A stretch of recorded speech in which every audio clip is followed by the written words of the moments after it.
Over to you, Omar. Thank you so much. Does everybody see my screen, the presentation?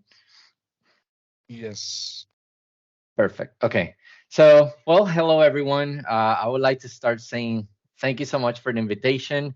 I feel very humble and honored to be in such an amazing community like the Omaha Azure user group. I hope that the conversation we will have today will provide value to the Azure community and help a lot of people out there that could be starting their journey with Microsoft Cloud, as well as to improve their current business continuity strategy. A little bit about me. My name is Omar Ortiz. I have 12 years of professional experience in IT. I was born and raised in Puerto Rico, and while I was building my professional career, I had the amazing opportunity to work with different clients, not only locally in Puerto Rico, but also internationally, like Colombia and Dominican Republic.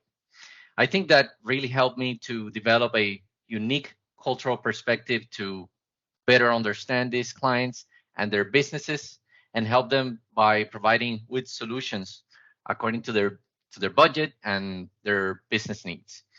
In the last couple of years, I've been focusing more on cloud technologies, and I have worked as a site reliability engineer in a banking industry.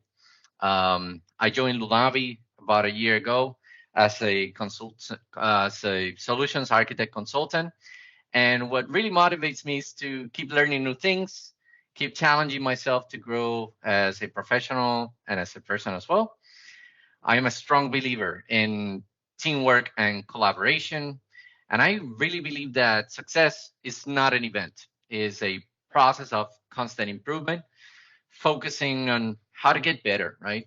And keep improving every single day. You can reach me on LinkedIn.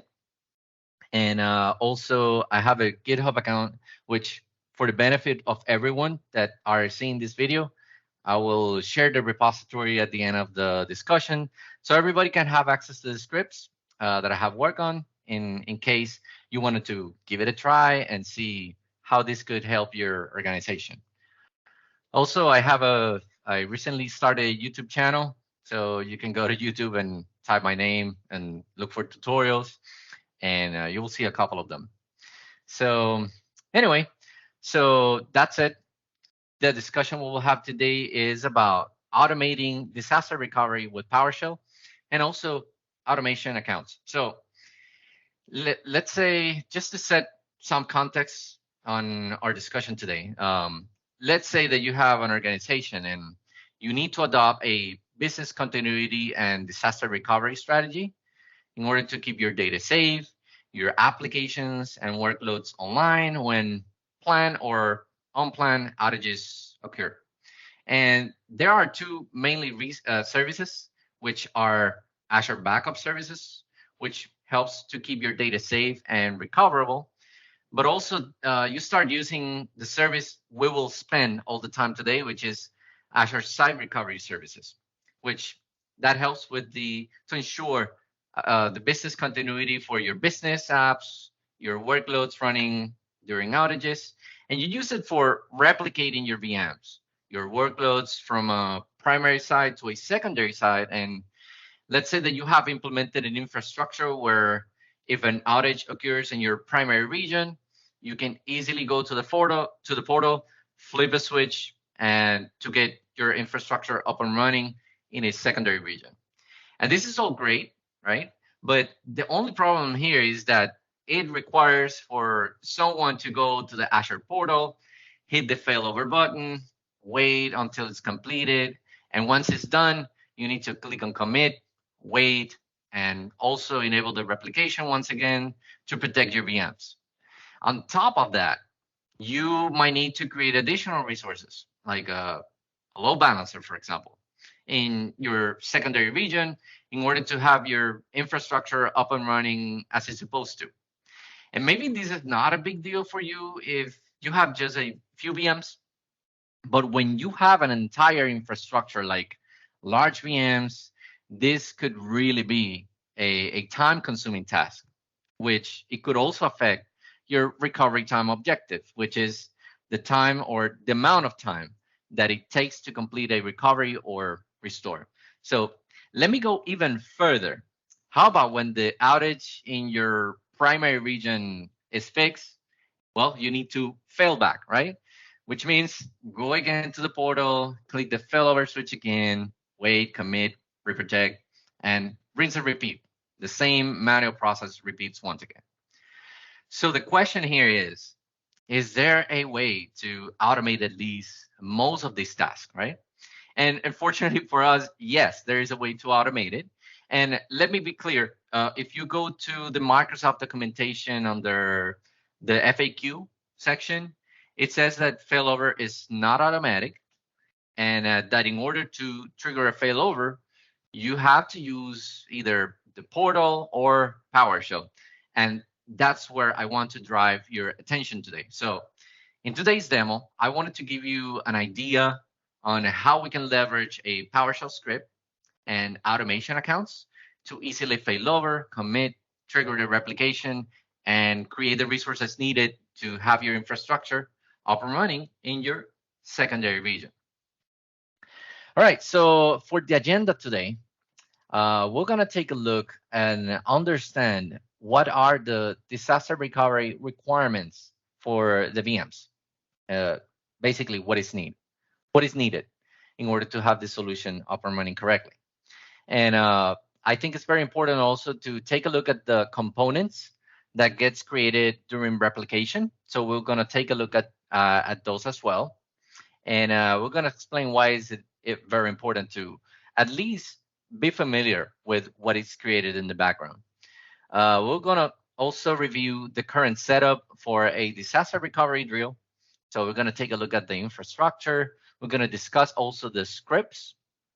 We're going to talk also about recovery plans, because even though you can trigger this by individual VMs, there is a more effective way to manage them, which is with recovery plans. So we're going to discuss that as well. And we're going to take a look also at automation accounts and how we can leverage them. Later, we're going to run a full failover to a secondary Azure region, and then we're going to validate the results. I'll see if we have time to do a failback as well, because this takes time, but at least we're going to validate the results when we fail over to the secondary region, right? So let's start by taking a look at the architectural components. And I think this is very important. So we can compare them with the infrastructure that we have and see what is required, right, to implement it correctly. So we were going to need some VMs, and this could be one or more VMs in a supported region. And these VMs could be your application servers, your SAP HANA servers, etc. You will also need a source VM storage and a network. So Azure VMs can be managed or have non-managed disks spread across storage accounts. And in regards to the network, VMs can be located in one or more subnets in a virtual network in the source region. We will also need a cached storage account, and basically, and this is in your source region, but also in the recovery region as well, when we are failing back. And what happens is that during replication, the VMs changes are stored in this cached storage account before it's sent to the target storage account. And this cached storage account, it must be a standard storage account.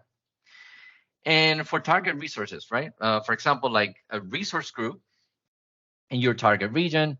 And if you don't specify this part, Azure Site Recovery Services will create one for you.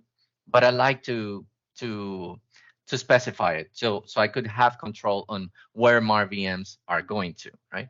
And you will end up with a infrastructure similar to this, and this is extracted directly from the Microsoft documentation. You can see here that you have two VMs, there is one subnet, there is an availability set, and there's a virtual network. You have your disk here and its storage accounts, and there's storage account cache as well. So when you're failing over to a target region, you will have a similar infrastructure like a virtual network here, an availability set, a subnet, etc. Availability sets, and in our case, we're going to use an availability zone, but just letting you know, this is supported as well by Microsoft. So let me show you the diagram that I have for the demo today. So this is the infrastructure that I have set up in Azure. And as you can see, I have two VMs with port 80 configured, and they are behind an internal load balancer. This load balancer has a health probe, it has a for the port and front end IP, and it also has a backend pool where MAR VMs are located. Now, there is a NAT gateway here on top. Let me explain you why I have it set it up that way. So according to Microsoft documentation, if the VMs are behind a standard internal load balancer, by default, it wouldn't have access to the Microsoft 365 IPs, such as login.microsoftonline.com. So for outbound access, Microsoft recommends to create an Azure NAT gateway. But this will depend on your infrastructure needs, right? You can use NSGs as well, but in order to replicate your Azure VMs, they need some sort of outbound connectivity. And Microsoft has a list of outbound connectivity URLs, so you can configure to allow these on your environment. And I would advise to always check the documentation from Microsoft for this. But in summary, in this scenario, this is required in order to install the mobility service agent extension in the VM from the vault. So in order for me to fail over to a secondary region, there is a replication that needs to occur first. And let me explain you a little bit what happens in the background. So when you enable the replication, basically the site recovery mobility service extension is automatically installed on the VM. Then the extension, it gets registered to the vault and in the site recovery. And then there's a continuous replication that begins to happen on the VMs. And the disk writes are immediately transferred to a cache storage account in the source location. Then the site recovery processes the data in the cache and sends it to the target storage account or to a replica managed disk if you're using managed disk in this case. And after the data is processed, there's a crash consistent recovery points that are generated every 5 minutes. So in the demo, what will happen is that we will simulate that for X, Y, Z reason. We will need to trigger a failover to the central region. And I will be using PowerShell for this. And once I trigger, it will check the access to the cache storage account. And once it gets the details of the VM that are part of the recovery plan in the vault, it will create the VMs in the central region. Once the failover gets completed, I will use an automation account that I have configured to deploy the remaining of the resources. Because in my case, if you do a failover as it is, it will just create the VMs. But notice, I do actually have an internal load balancer here in my primary region. So I want my infrastructure to be consistent as much as I can. And so I will leverage the use of an automation account runbooks to create the remaining of to create the rest of the resources in my secondary region. Okay, so now let's take a look at the components that gets created behind the scenes when you actually enable the replication. And I think this is very important to understand these components because these components, if you do it from the portal, there's no way to actually see them in the vault. This gets created on behind the scenes, and you can actually see it on the site recovery events. But that's all you can see from the portal, right?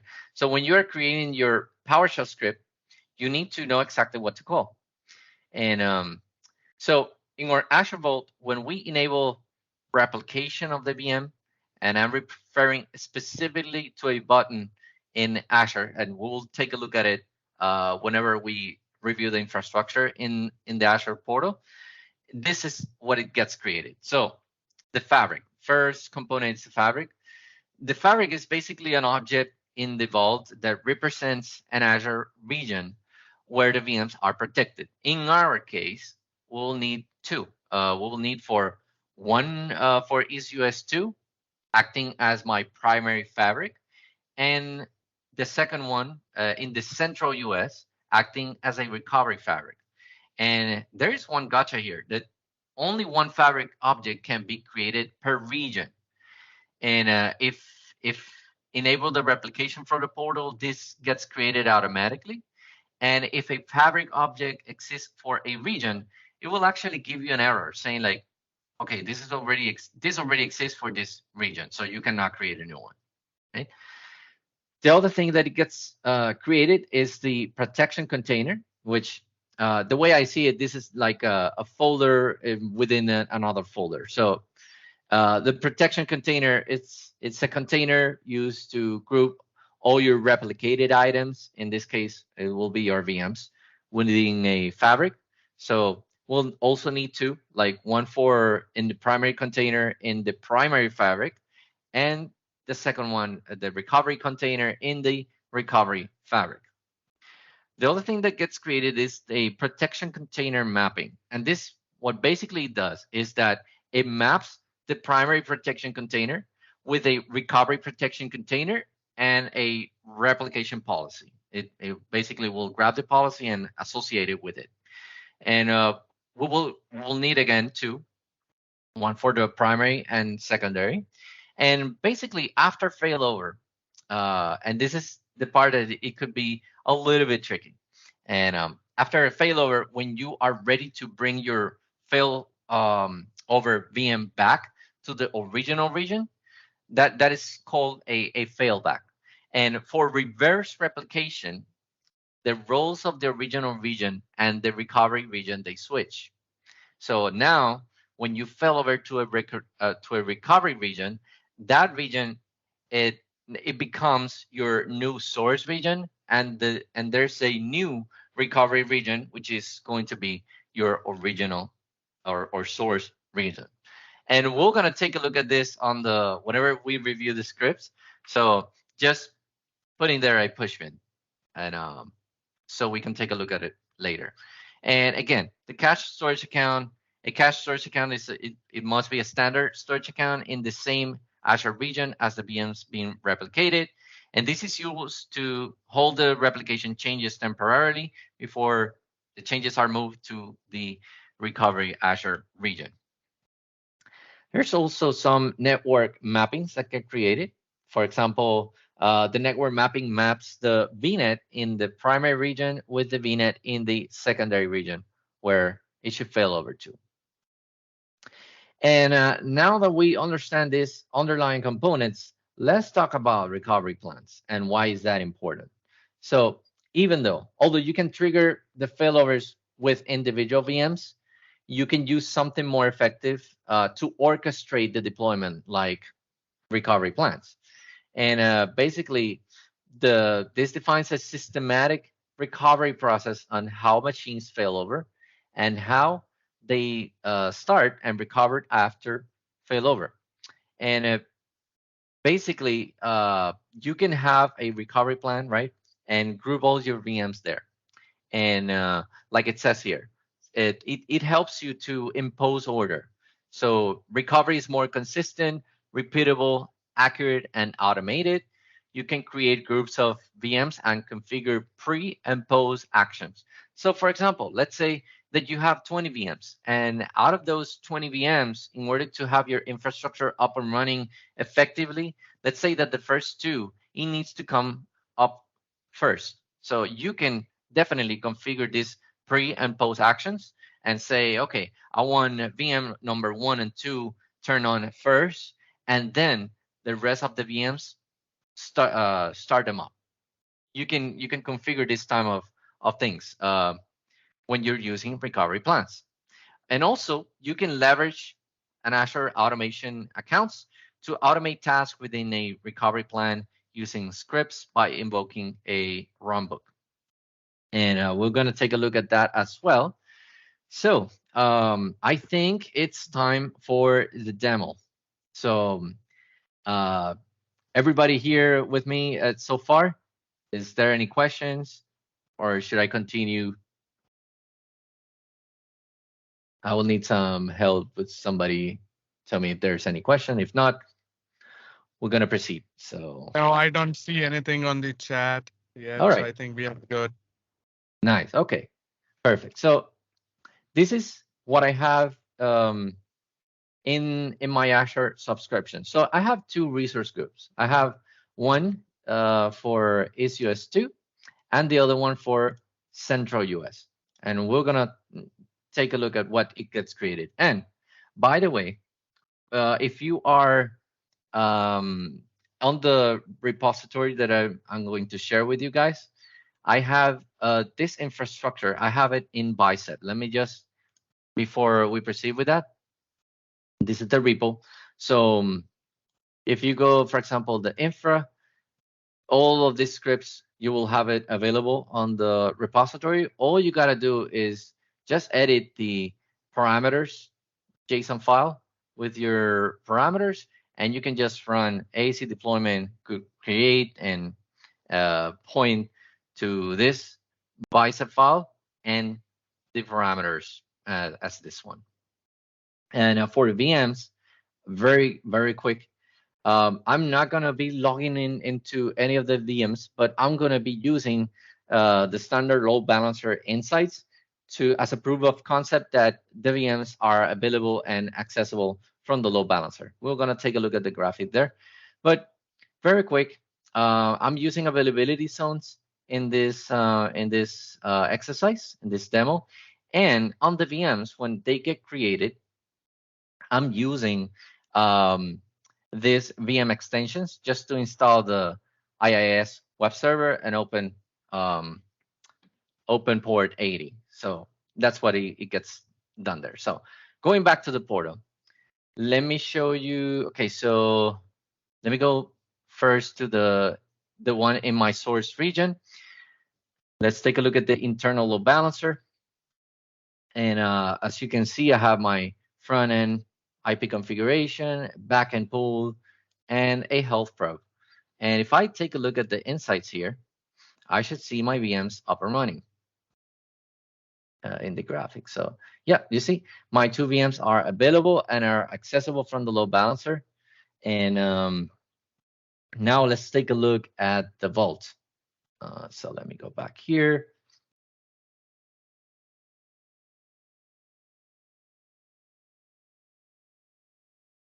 Go to the vault. Come on. All right. So, and let's take a look at the replicated items first. Oh, actually, very quick. Let me go on this order. So if I go to my backup items, I didn't talk about this because it's a little bit out of scope, but there's a limitation with the backup. If you intend on using your vault as a site recovery services and also the backup, for the backup, they need to be in the same region where the vault is. For example, if you want to use it for backup as well, and your vault is in East US 2, then your VMs need to be also in East US 2. Otherwise, they're not going to find it. But that's a little bit out of scope, but I wanted to mention because it's one of those gotchas that when you're doing the exercise, you will find out. And I think it's very important to have that and keep it in mind. So let's take a look at the replicated items. So for my replicated items, I have my two VMs here. And if I click on, as you can see, they're healthy, they're protected, and they are in the East US 2 region. So let's click on one of them and go to the compute blade. And let me talk a little bit about the capacity reservation and why this is very important. So if you click here, let me see, I think it's, and this, at least to keep this in mind, because when you are how do we ensure capacity in your target region? Maybe it's not a big deal. So site recovery team, they do as they could do, the best they could do to keep some capacity on all the regions, right? But you may encounter that if you have a large VM, let's say, one used for SAP HANA, and let's say that something happens in the source region for a lot of customers, and if you try to bring your VMs up and running in your secondary region, and there's no capacity there, you might not be able to get your VMs up and running. So this is good if you have those VMs that it requires some capacity management, and you can use capacity reservation for this. And again, this might not be a big deal if you have small VMs, but if you have a large VMs, this could be something that you wanted to keep in mind, right? All right, so let me go back to the compute. Let's take a look also at the, let me go back. And let's take a look at the site recovery infrastructure and to see what I have done. So in the network mapping, I created a mapping between my virtual networks, the one for my source network and the other one for my target network, which is in central US. I also have a replication policies, and this is what it gets associated with the VMs. And I enable this. There's an extension. Actually, it doesn't show here. Well, it's recommended by Microsoft to take this and put it to enable this. Basically, what this does is that when you enable it, Microsoft will take care of having the agent, the mobility service extension agent. It will install on those VMs, and it will basically manage the version that it will install on those VMs. Okay, so and now let's take a look at, it doesn't have to be enabled, but if you want, you can just go ahead and what is going to happen is that it's going to create a new automation account for you in that region, and it will, like it says here, we highly recommend that to choose allow site recovery to manage extension to available the latest features, enhancements, and fixes. And this doesn't affect or require a reboot, so it's perfectly fine. Okay, so let me go back and take a look at the recovery plans. If I go here, I have a recovery plan here. There's a limitation where you can add up to 100 replicated items per recovery plan. So, and as you can see, my two VMs are in the source region. And if I take a look at and click on customize here, this is where you can create the pre or post actions that we were talking about earlier. So you can just click here on the dots and add an action there. And you can group your VMs as well. So let me just click here, and we can see, we can click on update script. And this is looking at the central US automation account that I have created, and it's pointing to a runbook name. So let's take a look at the resource group in my central US region. And you can see, for example, this is my automation account, and it's pointing to that runbook. So I'm going to show you really quick. This is the script and how it looks like. So basically, this is a script that is going to check if the internal load balancer exists in my central US region. And if it doesn't exist, it will go ahead and create it. And I'm using a template URI, and this is pointing to a storage account with the template and also the parameters. Once it gets deployed, it will go ahead and grab the VMs from the recovery plan and look at the network interfaces and add the VMs through the NICs. And that will happen after we fell over to the secondary region. We're going to take a look at it in action in just a few. And if you need it to see how I created the template, you can, on the repository, I also included under the ARM template folder. Now, let me see what else. Okay, so I think we have everything here. These are my storage accounts. All right, so let's take a look at the script now. All right, so let me click on the failover script and close here a few here.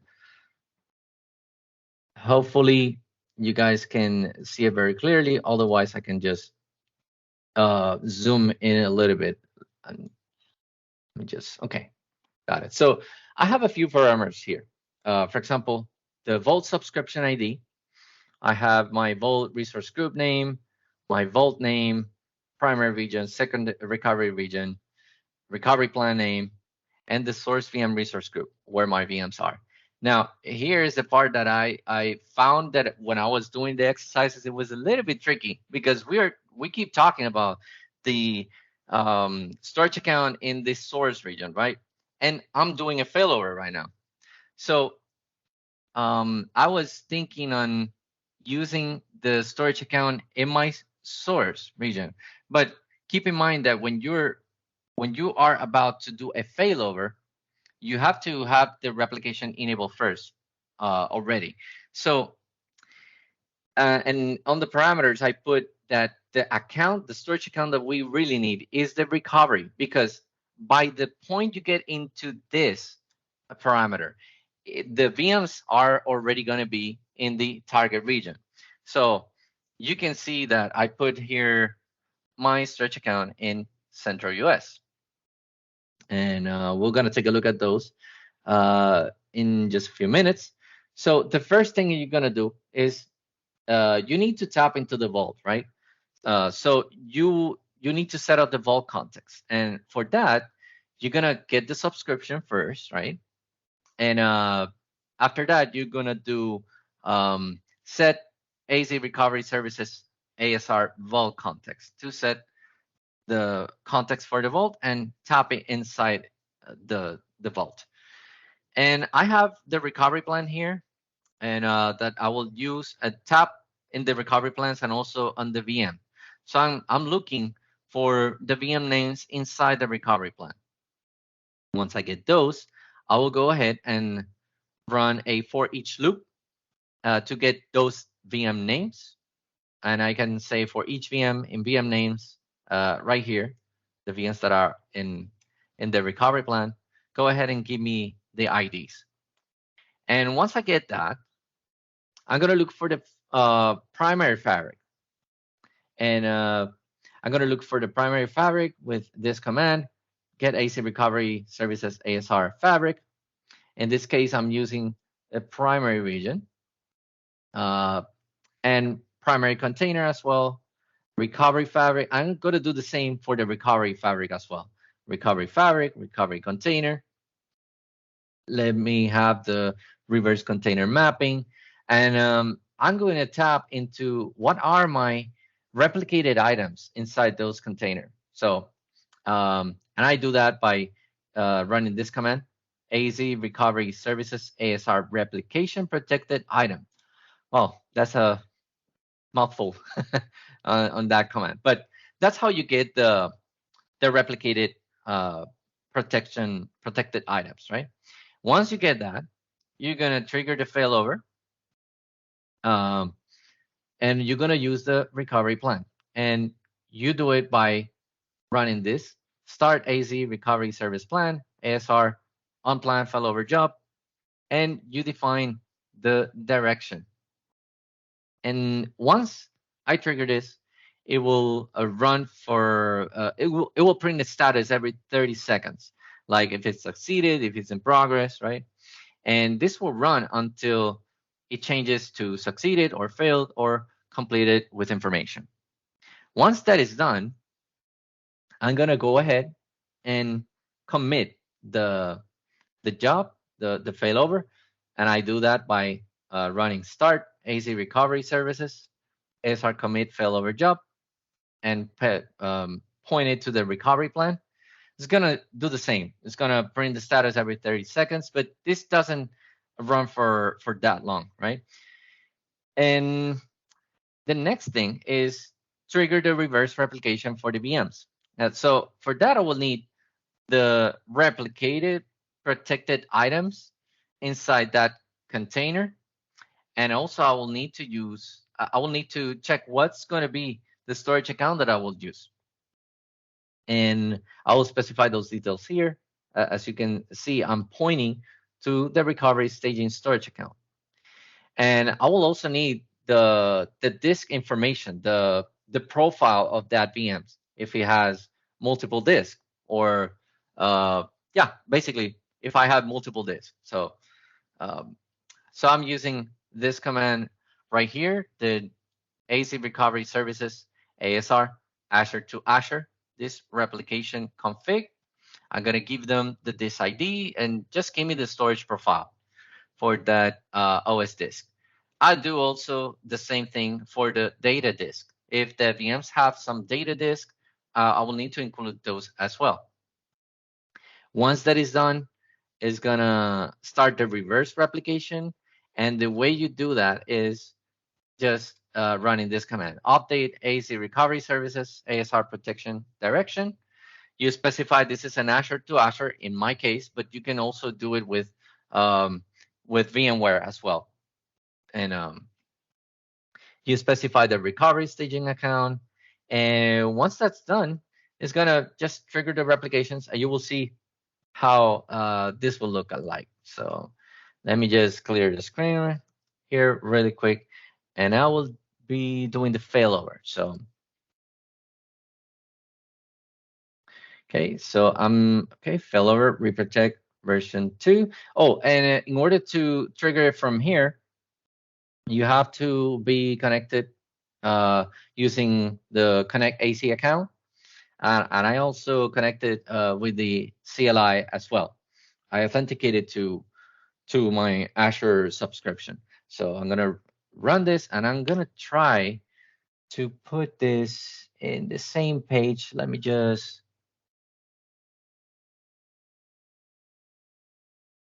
so you can see how this is. Okay, it's gonna start taking a look at those items, and you can see you will see here when this changes in just a second. Actually, I think a better way to see this is in here. And let me just, as you can see, it already started the failover. And this is gonna take around 5 to 7 minutes to complete the failover. And then you will see the next things. As you can see, it's starting to give me some progress here. At the moment, are there any questions? In the meantime, this is completed. I'll be happy to answer I them. don't see Yeah. anything on the chat. If there is Okay. anyone has any questions, they might like to unmute themselves too. Okay. Someone has raised their hand. Is that Matt? Hey, I put a couple of questions in the chat, but you not see them? Let me take a look. What happens if you don't create the additional resources before you fail over? Basically, how can you prevent a default fabric object being created if you want to create your own? Okay, yeah. So for that, in the repository, let me address the second one first. I included, or I will include, I don't see it here. I thought I included, but, oh, actually, yes, I did. So in the bicep, there is a script. I think it's this. Yeah, there is a replication script, and you will see it there. Let me actually go there. That way, I don't let Azure create it automatically. So let me put it here. So in this other script, I do the replication manually, and I created one with the name of East US 2 and the other one for Central US.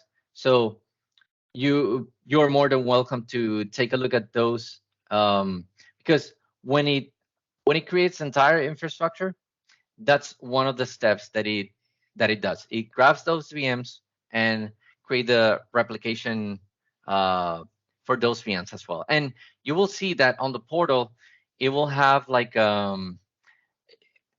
it doesn't, well, it create some resources temporarily, like a container, and then it creates it will set enable replication PowerShell script, and you will see it goes through. If that doesn't exist, go ahead and create one, and you will have more control on that part. And yeah, you will need to, if you do it from the portal, like if you go here, let me see if I can go to another screen here, and you go to one of these VMs. There is a one. Let me open this really. So if you click here on reprotect, there's another one. That's the button that I was referring to, that it start creating the replication for you, and it created something with another naming convention like A2A. But if you really need to have that control, I included that script so you can see them later. And the other one, basically, if you don't create the additional resources before you failover, it will still create the resources, but it might not work as you expected. So let me see, what's the other question? What happens if you don't, basically, how can you prevent a, oh, that's what I just answered. So the VMs and Vault need to be in the same region. Well, not necessarily. If you're using the site recovery services part of it, and you're not using it for backups, you can perfectly create like the Vault in the target region and use it just like that. But if you are going to create it or use it for backup your VMs as well, then the VMs need to be on the same region. I hope that answered the question. You're welcome.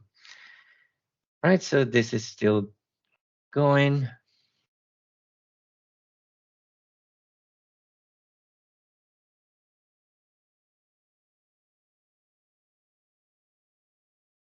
Right, so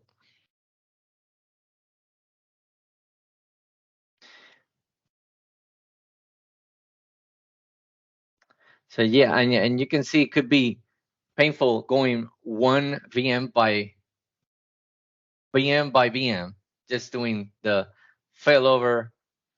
And if you have more than 10, yeah, it takes, it's time consuming. So you want to avoid that and automate as much as possible. So, and this is only 2 VMs. Keep that in mind. For 2 VMs, okay, so it completed. There were no errors. So this status will change in just a few. Let me see if I can. I started the commit. This is gonna run a little bit more quicker.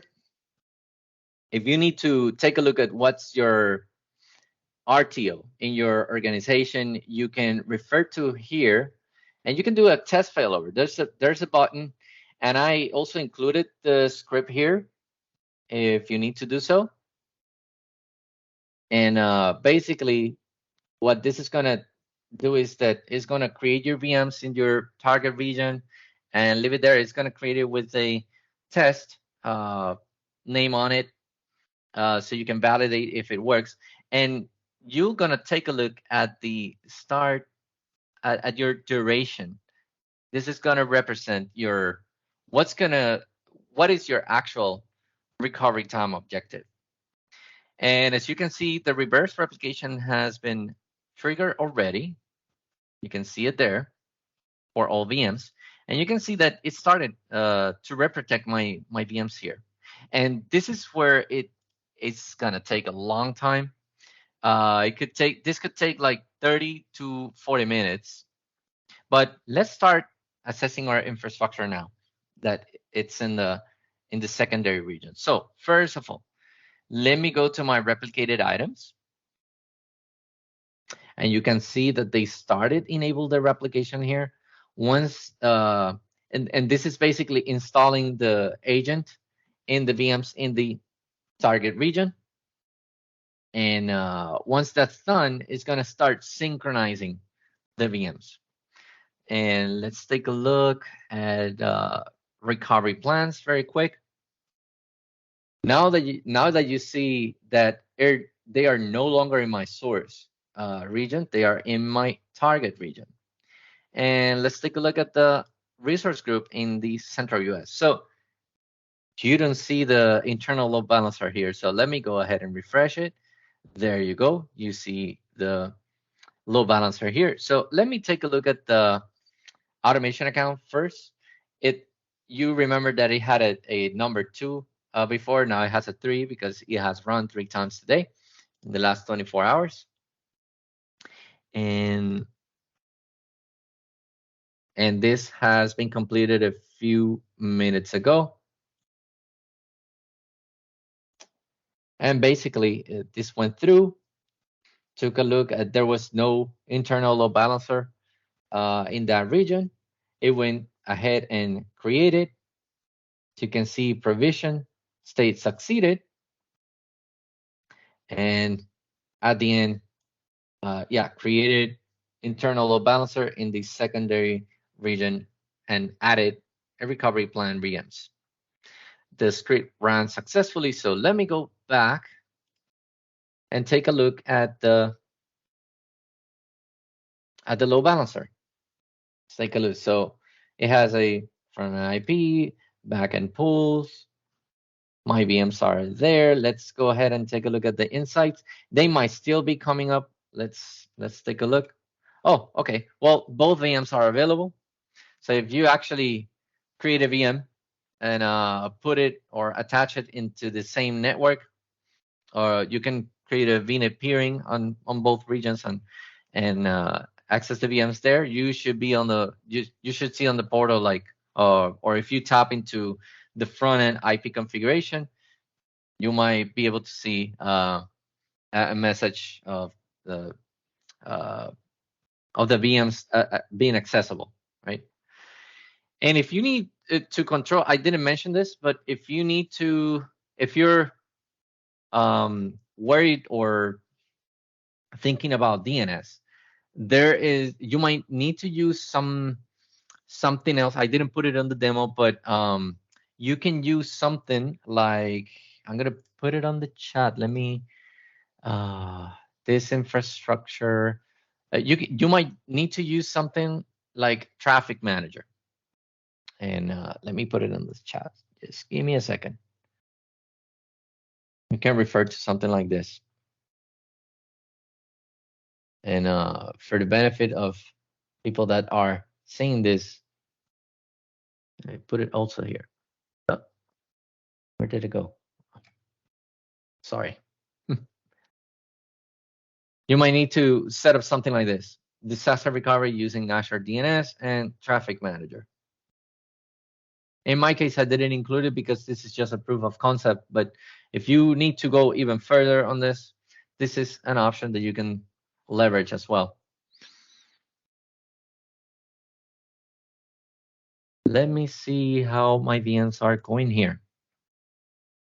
So you see the status change is starting. The initial replication is in progress. right?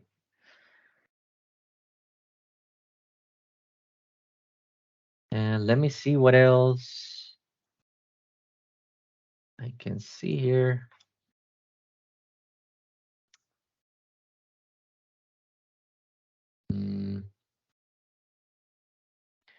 I think that's all I have right now. But let's see if we have some time to do a failback. It's because if let's take a look at the failback script actually. In the meantime, that gets done. So the only thing different from the failover script is, first of all, the disaster recovery VMs resource group, where my VMs are. In this case, is in my central US now. And if you look at the VMs in my source region, they're gonna show up as they have been stopped and deallocated. So you're not getting charged for that VM as well. And in the failback, I'm putting here that the one that we're going to use is a primary staging storage account. So think about it. If I'm doing a failback and I'm from Central to East US 2, this storage account that I will be using is the one in East US 2. And the other thing that it changed is on the protection container mappings and all this. You notice that for the primary fabric, now is not the primary region, I'm using the recovery region. In fact, if I run this command, so you can see AC recovery services ASR fabric.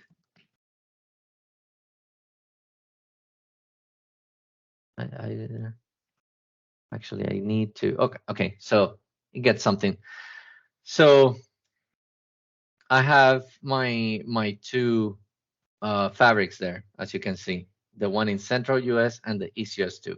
And these are getting created with the replication script that I mentioned earlier, which I included also on the repository. The other thing that it changes is the direction. So when I'm triggering the failover, I'm using same command, start AZ recovery services ASR on plan failover job, but the direction is recovery to primary. That's the only change, guys. So, and it's got to be very similar to the script that I have earlier for the failover.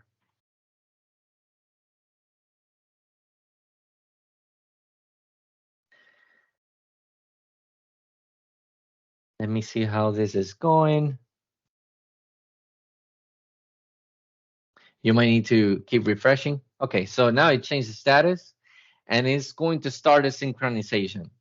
So this is where it takes most of the times. But as long as the VMs are up and running in the secondary region, I'm totally fine with it. This could take the time that it needs to synchronize. Now, if I need to do a failback, I need to wait until this is that the status is protected in order to do a failback. Okay. So, are there any questions at the moment? What do you guys think? Does this helps you to improve your current infrastructure? Have you guys been doing the failovers on your organization? Okay, it says, okay, Mike, I'm reading. Let's see. I'm from Microsoft Exchange background where failovers were considered system initiated and switchovers were human initiated. Does Azure make any distinction? Meaning, can you give me some sort of more information? Meaning, I have a lot of background with, but meaning that switchover, meaning that there was a human intervention for a planned a switchover, whereas a failover is if something happened within the environment and the system automatically decided to fail over. I don't think. It's maybe terminology based, but I'm just curious. I think the approach remains the same, Mike.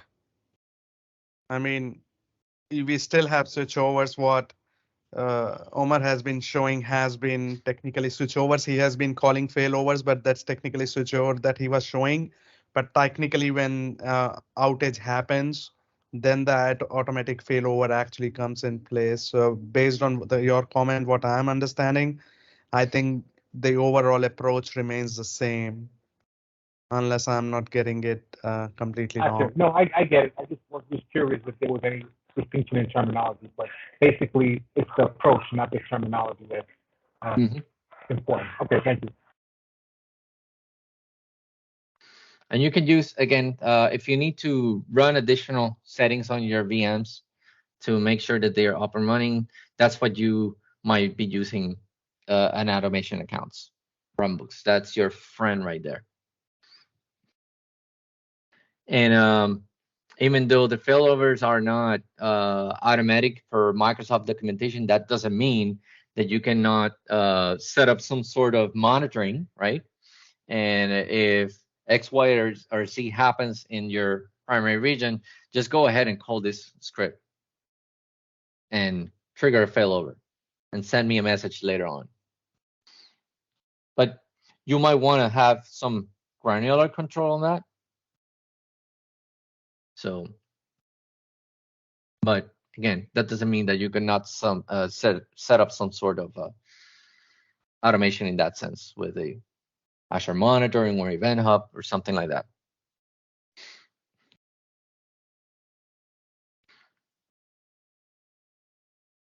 Let me just refresh. Let's see where we at. Okay, so one of them is already on 31 synchronized.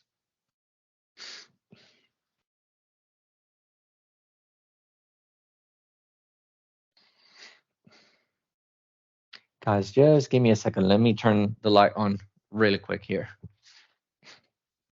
It's getting dark. Okay.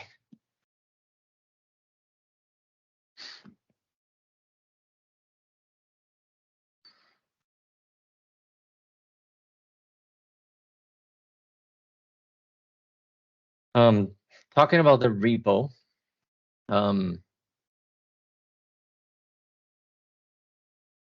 you can take this one with you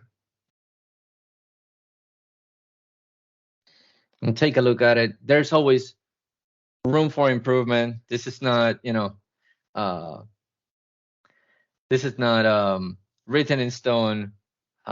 These scripts, you can use them and configure it the way you want.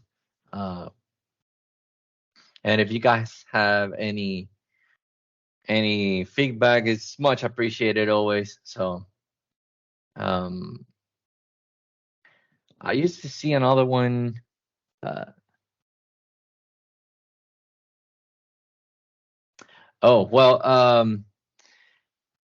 For my presentations, I'm curious to know what tool you use to create your Azure diagrams. Well, in this one, I use PowerPoint, but when I'm created large infrastructures or diagrams and all that, I use draw.io or Microsoft Visio.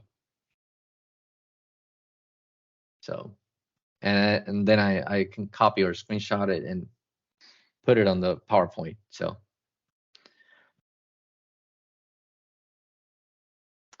you're very welcome. So yeah, you can use this one. If you go to the infrastructure, you will see modules. I don't know if you guys are familiar with Bicep, but that's something I've been using lately, and I found that it was very easy to create all of the infrastructure and put it in the templates. But you can maybe that's another topic for another day, but you can definitely have the infrastructure up and running in a matter of minutes.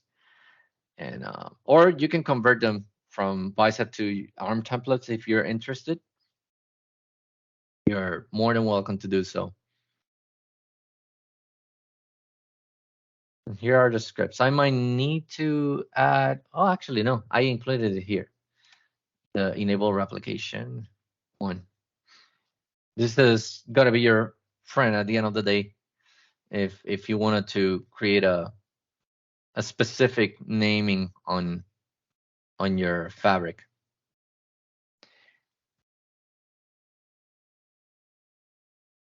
Oh, thank you. Much appreciated, Ademir.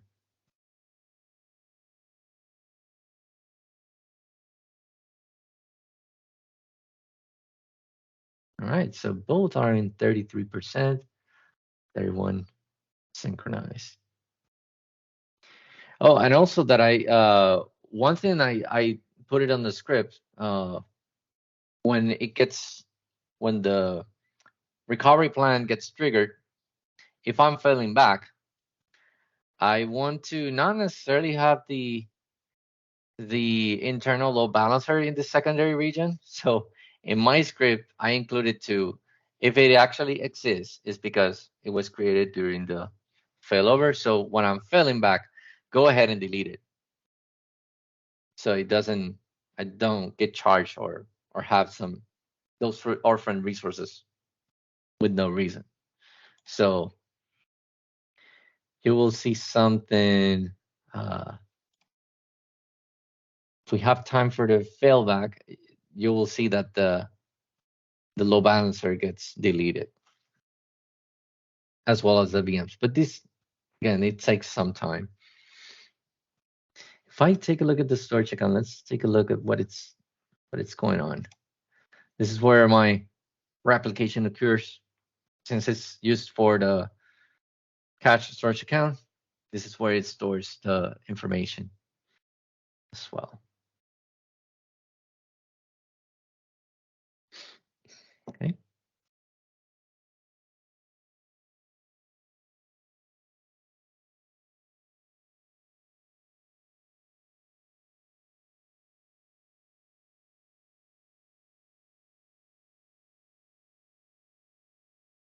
Any second now, guys. This usually takes around 30 minutes, but sometimes it could take more or less.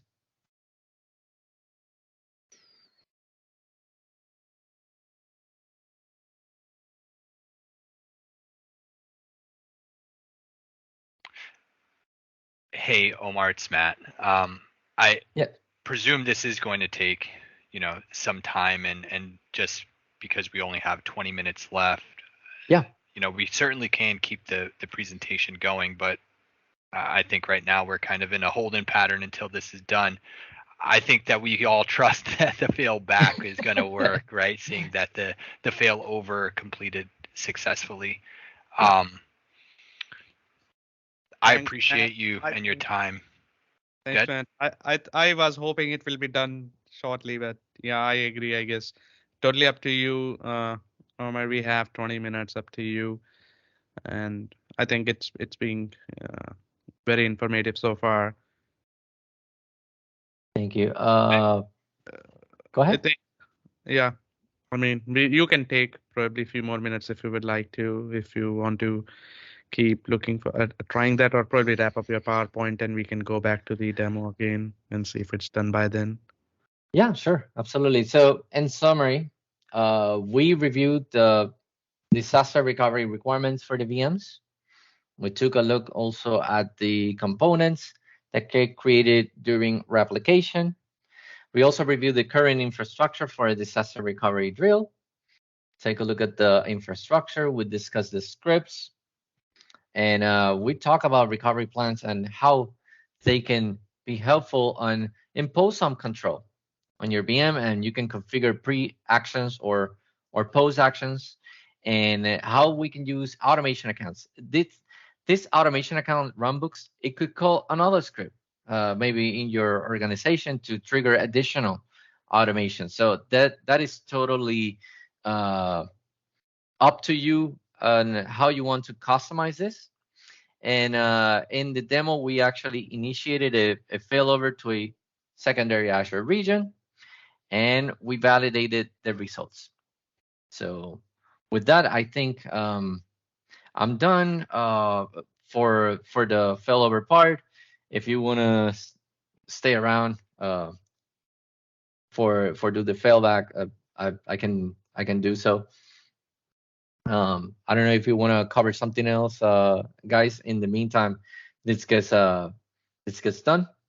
Sure. If there is anyone in the audience who would like to ask anything to Omar, please feel free to unmute yourself, and we can probably I discuss have now. another question. This is Mike. And so if there's too much background noise, let me know and I'll just stop.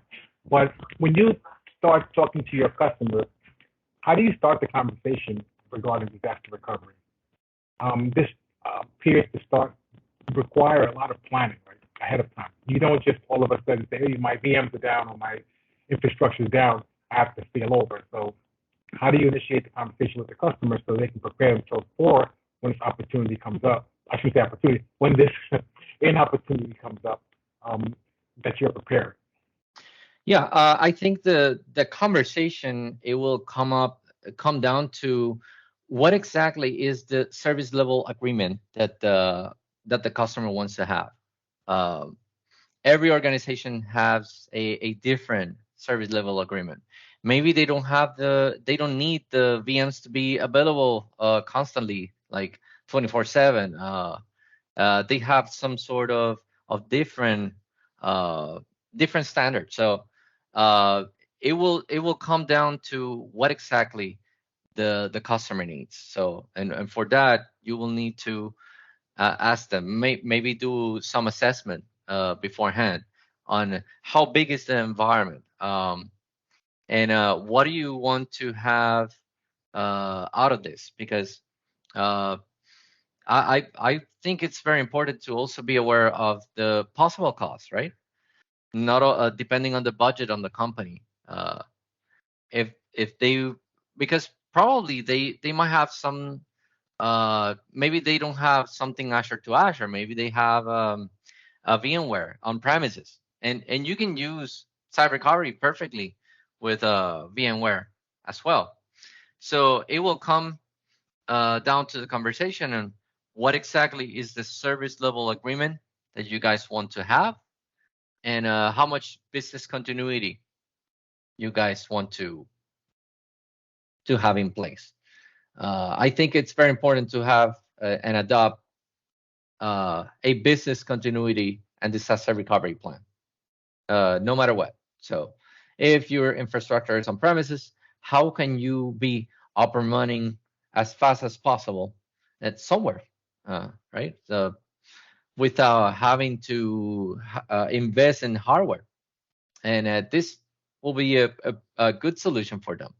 So yeah, again, the conversation will be like, what exactly you want to accomplish out of this.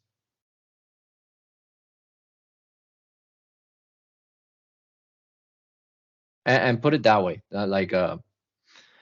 maybe they have a very important VM that stores, some sort of database or your application servers, and they are having some sort of business with a website.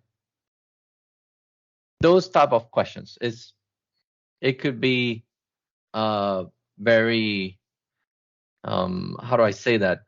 It could be a large conversation on it. So it really depends on what the customer needs. But the conversation needs to happen on do you have actually a disaster recovery plan? If you don't, what exactly is the service level agreement you want to have? I had an experience back when I was in Puerto Rico. There was so Puerto Rico is an island that it gets slammed by hurricanes every 5 years or so, and we had a bad hurricane called Hurricane Maria, and a lot of businesses they didn't have this in plan, like because they didn't see or plan for the worst. I think that one of the biggest issues when that happens is that nobody thought that the communication would be down for a long time. I think they had this in mind that, okay, well, if it destroys the trees and all of that, or maybe a couple of houses, we will still be able to communicate through phones. Well, guess what? That went down, and nobody in the island had access to that, and it got affected also the internet and all of that. But I work for a company that they didn't have anything, and they thought that they could just be up and running in no time. But it was for weeks that they were not able to recover Things because when you of least that. expect them. I'm sorry? Things happen when you expect them the least. Yeah, exactly. And maybe you might not think like, oh well, if I have my source region and it's very hard, right, for Microsoft be down in one single region. But guess what? This could happen. So the idea here is to prepare, assess the infrastructure that you guys have, ask the customer what's the service level agreement that they want to have, if and what's their budget. Um, I'm very sure that there's for every single issue that the company might have, there's always a solution. There's always a better way to do things, and constantly review. That disaster recovery plan that the company has. Who's to call? What to do exactly when this kind of scenario happens. So, and the faster you can be up and running, the faster you could be. It will be much better for you. It's less headache. Let's say that. Let's put it that way.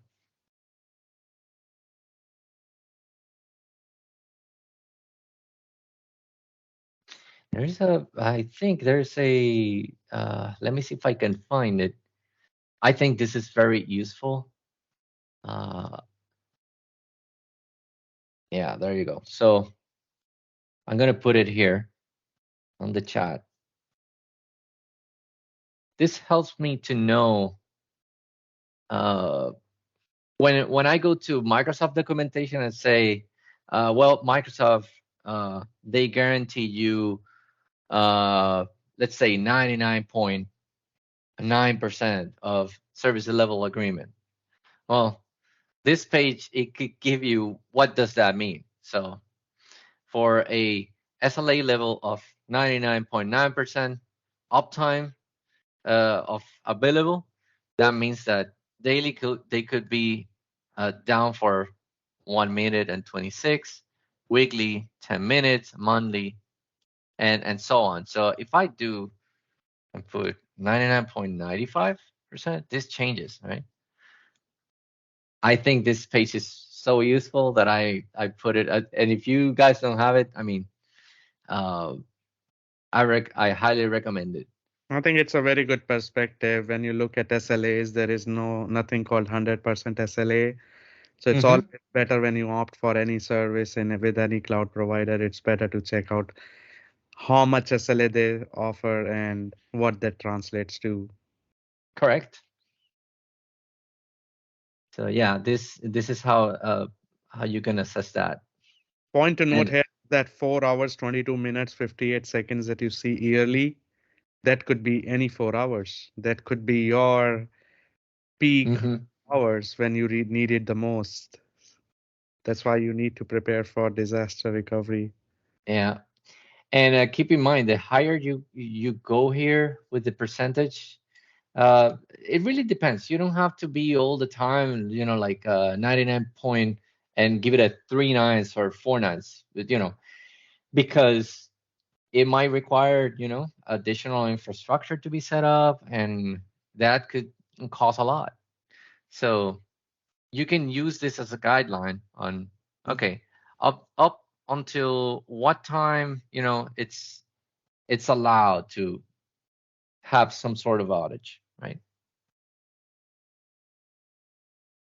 Yeah, good point, Omar, you brought up. It's always balancing act between the cost versus redundancy. You prove SLAs by being as redundant as possible, but Correct. the word of caution there is that's gonna bump up your cost very high. So it's kind of a balancing act. Figure out what works best for you and then accordingly design your architecture. Correct. If the customer tells you, okay, well, I need this kind of, I'm allowed to fill until, up to this point, then you can create an infrastructure based on that. But it's always a conversation between your customers and what Microsoft could offer to support it. Sounds good. We are at 7:22, 8 more minutes. So, Omar, did you cover everything from your presentation? Yes, and actually, it finished the protection. Nice. You want me to Go ahead. trigger the failback? Go ahead. Okay, so let's do it. So we already talk about what were the parameters there. So I'm gonna go ahead and do a failback. Failback reprotect. It's gonna do exactly the same thing, but in the opposite way.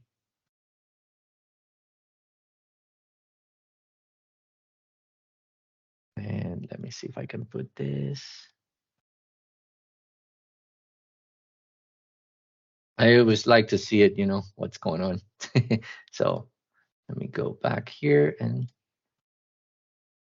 yeah, so the failover already started. And so it's okay. 7:23. Let's take a look at how long this takes to at least do the failback and do the commit. This will give you an idea of what's your RTO. I think it's if you can keep it lower between 2 hours or less, it would be amazing. You will have no issues. Do you know how much time does it take to fail over? Just about 5 minutes or so. Okay. I see that running in the background as well. It's moving. Yeah. And I guess you already shared the links to your GitHub repo in the chat. So if anyone would like to access, Omar posted at 7:05, so you should be able to access that.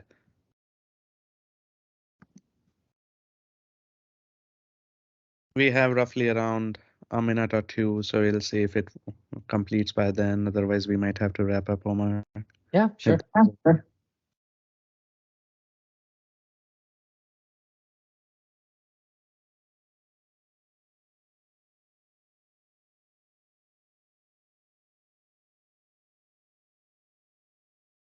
Or here is what I suggest. I guess let's wrap up the meeting. You can keep sharing your screen. I can stop the recording, and we can probably do the refill and hang on later as well if that works with everyone.